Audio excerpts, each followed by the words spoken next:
World oral health unified week 25 मार्च से 31 मार्च तक हर साल मनाया जाता है। इसका मुख्य उद्देश्य मुख रोग के विषय में लोगों को जागरूक करना है। मुंह का कैंसर, जिसे ओरल कैंसर भी कहा जाता है, भारत में करीब 30% ओरल कैंसर के मरीज होते हैं, जो कि एडवांस स्टेज में ही सामने आते हैं। लापरवाही इसका एकमात्र कारण है। यदि समय पर मुंह की जांच कराई जाए तो कैंसर को प्राथमिक स्टेज पर ही रोका जा सकता है। जो कि मुख का कैंसर हमारे आसपास के लोगों में बहुत ही तेज गति से बढ़ता जा रहा है, जिसका मुख्य कारण पान मसाला, तंबाकू व गुटखा जैसी चीजों का लगातार सेवन करना है। यह भारत की एक प्रमुख स्वास्थ्य संबंधित चिंता का विषय है।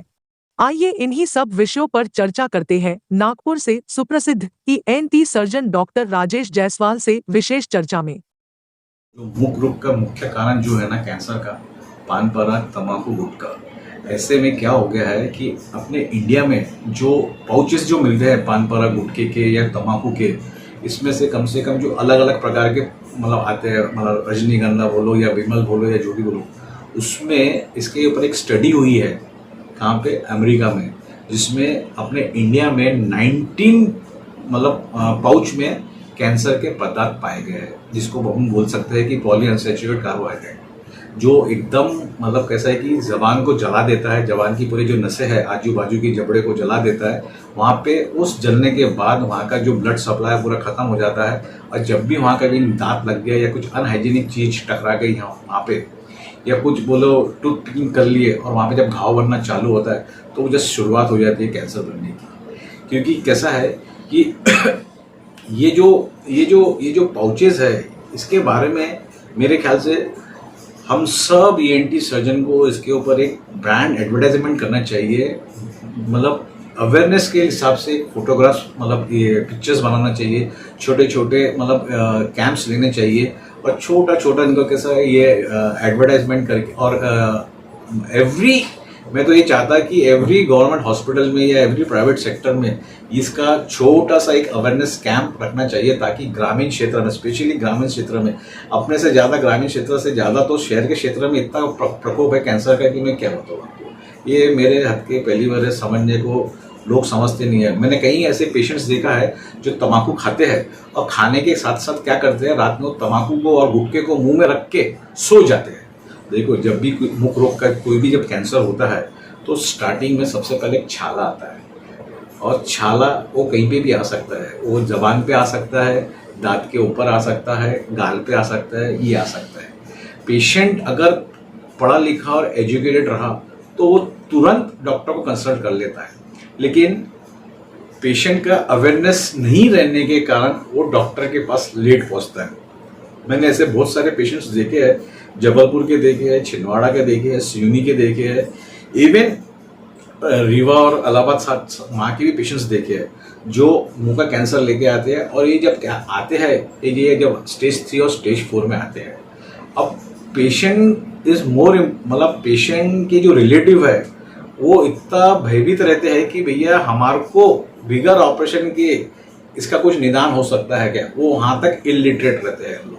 उनको जब समझाना चाहता है कि हमको ये कैंसर है कि नहीं, इसका एक छोटा सा टुकड़ा लेना पड़ेगा, जिसको अपन बायोप्सी बोलते हैं हिंदी में। वो बायोप्सी लेने के बाद उसका स्टडी होती है, पैथोलॉजिस्ट उसका स्टडी करता है। वो स्टडी करने के बाद वो एक कंफर्म करता है कि ये कैंसर इसको है कि नहीं। और 99% लोगों में जब वो आते हैं कि इसमें पाया गया है कि कैंसर पाया जाता है, फिर उसकी सेकेंड प्रतिक्रिया रहती है कि ये कैंसर कहाँ तक फैला है, मुंह में ये कहाँ तक फैला है और कौन से स्टेज में है। तो उसके लिए अपन CT स्कैन और MRI ये जरूर करते हैं। जब पेशेंट्स इनऑपरेबल कंडीशंस में रहता है, उसका ट्रीटमेंट पार्ट भी बहुत अलग हो जाता है। अगर जितने जल्दी आ जाता है पेशेंट, उतने जल्दी उसकी रिकवरी के चांसेस बहुत बढ़ जाते हैं। मतलब मेरा कहने का मतलब, रिकवरी का मतलब ऐसा है कि ऑपरेट करने के बाद उसकी जो लाइफ एक्सपेक्टेंसी है, उम्र है जिंदगी की, वो बढ़ जाती है। लेकिन unfortunately very few patients are there, मतलब से बहुत कम पेशेंट्स है जो सही समय पे पहुंच के अपना इलाज करवाते हैं और बच जाते हैं। इसका इलाज 3 प्रकार से होता है, आइदर सर्जरी, आइदर कीमोथेरेपी और आइदर रेडियोथेरेपी। इट डिपेंड्स कि पेशेंट की चॉइस क्या है। अपन को सबसे पहले इसको बताना पड़ता है कि बेटा तू सबसे पहले इसको निकाल के बाहर फेंक दे। फेंकने के बाद तू कीमोथेरेपी लगेंगे कि लाइट लगेंगे, वो decide by all team work. Secondly कैसा है, जो क्वैक जो रहते हैं वो बेचारे कैसा रहता है, गरीबों को पैसा एक्सट्रैक्ट करके उसको उसकी दुर्गति इतनी कर देते हैं कि जो केस बचाने वाला केस रहता है वो भी केस खत्म हो जाता है। देखिए मेरी जो प्रैक्टिस हो गई है, मुझे फ्रॉम लास्ट 25 ईयर्स मैं यहाँ नागपुर में प्रैक्टिस कर रहा हूँ। एक्चुअली मेरा जो पूरा ट्रेनिंग जो हो चुका है वो टाटा कैंसर इंस्टीट्यूट से हो चुका है, और मेरे यहाँ पूरा कैंसर का not only from head and neck cancer जो ओरल के होता है, इसके साथ साथ पूरा जनरल जो कैंसर्स जो रहते हैं लेडीज़ प्लस जैसे ब्रेस्ट और गर्भाशय के, ये एक मल्टी स्पेशलिटी के तौर पे ये हमारा हॉस्पिटल है, और यहाँ पे हमारे पास पूरा बैकअप रहता है। आईसीयू से लेके ऑल अदर टीम डॉक्टर्स भी पूरे इन्वॉल्व रहते हैं इसको ट्रीटमेंट करने के लिए। और हमारा जो एड्रेस है बहुत, और we do all type of cancer surgery at a depending upon the patient affordability. अगर पेशेंट अगर बोलता है कि हमारे पास सब सुविधा नहीं है, पैसे नहीं है, और मेरे पास इवन हमने ऐसे कई केस है कि जो हमने बहुत ही फ्री में बायोप्सी की है लोगों को, हमने ऐसे बहुत सारी चीजें है कि हमने लोगों को एक फ्री का कीमोथेरेपी जो अगर पेशेंट अफोर्डेबल नहीं रहता है प्रोटोकॉल बना के हम वो भी दिए है। और हमने एक बार बहुत सारा हमसे जितनी मतलब मोर देन 50% हमसे मदद होती है कैंसर। हमको मालूम है कि जो कैंसर है ये अगर एक फैमिली हेड को हो जाता है तो हेड ऑफ द मेंबर को अगर हो जाता है, मुझे मालूम है कि उनके जो बच्चे के क्या हाल होते हैं, उनके बीवी के क्या हाल होते हैं, उनको पालने वाला कोई नहीं रहता है। तो हमको मैं तो ये चाहता हूँ कि गवर्नमेंट ने जो प्रोग्राम्स निकाले हैं, राजीव गांधी, महात्मा ज्योतिबा फुले, ये मैं चाहता हूँ कि इसके साथ साथ वैसे गवर्नमेंट ऑफ इंडिया ने एक अच्छा काम करी है, एक आयुष्मान योजना निकाली है जिसमें वो पूरा कवर कर रहे हैं, 5 लाख तक सबको कवर कर रहे हैं। मैं ये चाहता हूँ कि ये जो सुविधा है, जो बीजेपी गवर्नमेंट बोले या जो भी कोई anywhere in any state in any government, ये अवेयरनेस लाना चाहिए और सबको कैंसर के प्रति जागरूक करना चाहिए, और उनका जितने से ज्यादा हो सके उनका मुफ्त इलाज करना चाहिए अंडर गवर्नमेंट स्कीम में। आप रेगुलर ब्रशिंग करिए, ब्रश करने के बाद दिन में कम से कम आप 2 से 2 बार ब्रश करिए, एक सुबह उठने के बाद और शाम को सोने से पहले।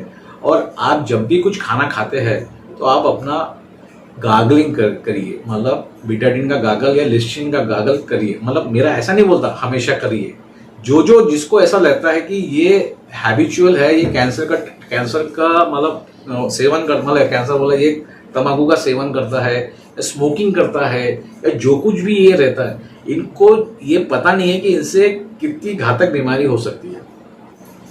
तो मैं हमेशा ये बोलता हूँ कि पेशेंट ने अपना हाइजीन मेंटेन करने के लिए brushing is more important, follow up with the doctor is more important, and अपना जो खान पान है, जो स्टाइल है, जिससे अपन को कैंसर्स को जो प्रिवेंट कर सकते हैं, जो कैंसर एलिमेंट को जो अपन को जिससे कारण कैंसर हो सकता है, वो सारे एलिमेंट अगर अपन ने प्रिवेंट करे तो मुझे ऐसा लगता नहीं है कि 1% भी मतलब किसी को कैंसर होने की संभावना